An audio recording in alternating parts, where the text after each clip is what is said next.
नमस्कार व्यूअर्स, आपका स्वागत है रेडियो द्वारका में। आज मेरे साथ लखनऊ से डॉक्टर संजीव जुड़े हुए हैं और doctor Sanjeev DM clinical haematology हैं और एसोसिएट प्रोफेसर हैं Sanjay Gandhi post graduate institute of medical sciences के। डॉक्टर संजीव, आपका बहुत बहुत स्वागत है रेडियो द्वारका में। धन्यवाद।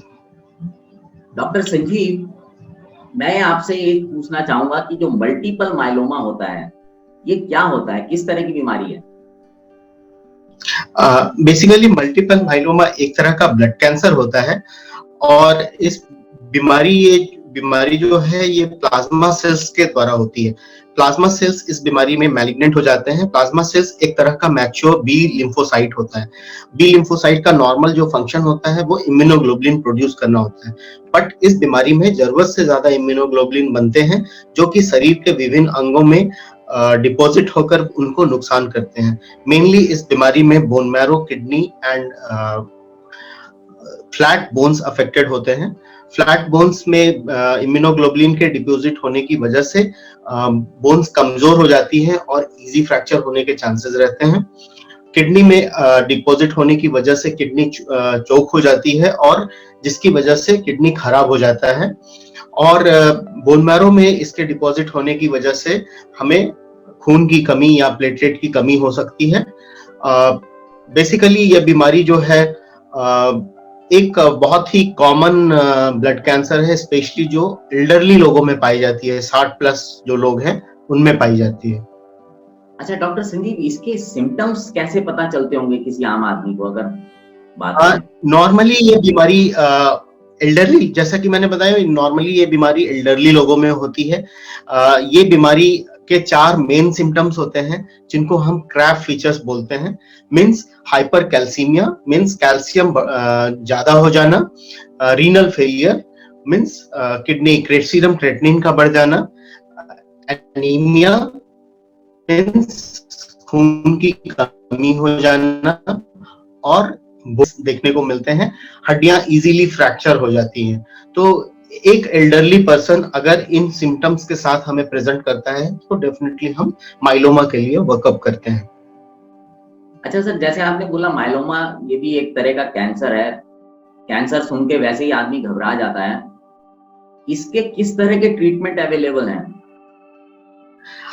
बेसिकली माइलोमा एक तरह का कैंसर है डेफिनेटली, बट ये एक डेथ सेंटेंस नहीं है। बहुत सारे ब्लड कैंसर्स होते हैं जिनकी बहुत अच्छी ट्रीटमेंट नहीं अवेलेबल है, लेकिन माइलोमा एक ऐसा ब्लड कैंसर है जिसका अच्छा ट्रीटमेंट अवेलेबल है और ट्रीटमेंट के बाद एक अच्छा रिमिशन मिल सकता है। ये एक इनक्यूरेबल डिजीज है, इससे पूरी तरह से जड़ से निजात नहीं मिल सकती है, लेकिन ट्रीटमेंट के बाद पेशेंट 5 से 10 साल बिल्कुल आराम से सरवाइव कर सकता है। और बेसिकली इसके ट्रीटमेंट के लिए कीमोथेरेपी दी जाती है। कीमोथेरेपी में कॉम्बिनेशन कीमोथेरेपी, 3 ड्रग की कॉम्बिनेशन कीमोथेरेपी होती है जो कि 1 महीने का एक साइकिल होता है। नॉर्मली 4 से 6 महीने की कीमोथेरेपी साइकिल देने के बाद हम पेशेंट को बोन मैरो ट्रांसप्लांटेशन के लिए लेते हैं। इस बीमारी में ऑटोलोगस बोन मैरो ट्रांसप्लांटेशन होता है, मतलब खुद के स्टेम सेल्स से बोन मैरो ट्रांसप्लांटेशन होता है। उसके बाद मरीज को 2 साल के लिए या इंडेफिनिट हम मेंटेनेंस थेरेपी पे रखते हैं। जो पेशेंट हाई रिस्क पेशेंट होते हैं उनको हम इंजेक्शंस के थ्रू मेंटेनेंस थेरेपी में रखते हैं, और जो पेशेंट स्टैंडर्ड रिस्क होते हैं उनको हम खाने वाली गोलियों से मेंटेनेंस में रखते हैं। 100% माइलोमा पेशेंट जो है वो इस बीमारी में इलाज के बाद रिलैप्स करते हैं। नॉर्मली ये रिलैप्स का समय एक स्टैंडर्ड रिस्क माइलोमा के लिए 5 से 10 साल का होता है, लेकिन जब ये बीमारी रिलैप्स करती है तब भी इस बीमारी का अच्छा इलाज अवेलेबल होता है और ट्रीटमेंट ऑप्शन उस समय भी अवेलेबल होते हैं। रिलैप्स सेटिंग के लिए भी बहुत सारी अच्छी ट्रीटमेंट मौजूद है। अच्छा डॉक्टर संजीव, अब मैं बात करता हूँ Sanjay Gandhi post graduate institute of medical sciences की, जो कि SGPGI के नाम से जाना जाता है। वहां पर इस बीमारी को लेकर, उसके इलाज को लेकर किस तरह की सुविधाएं उपलब्ध हैं? Sanjay Gandhi post graduate institute basically एक टर्सरी केयर हॉस्पिटल है।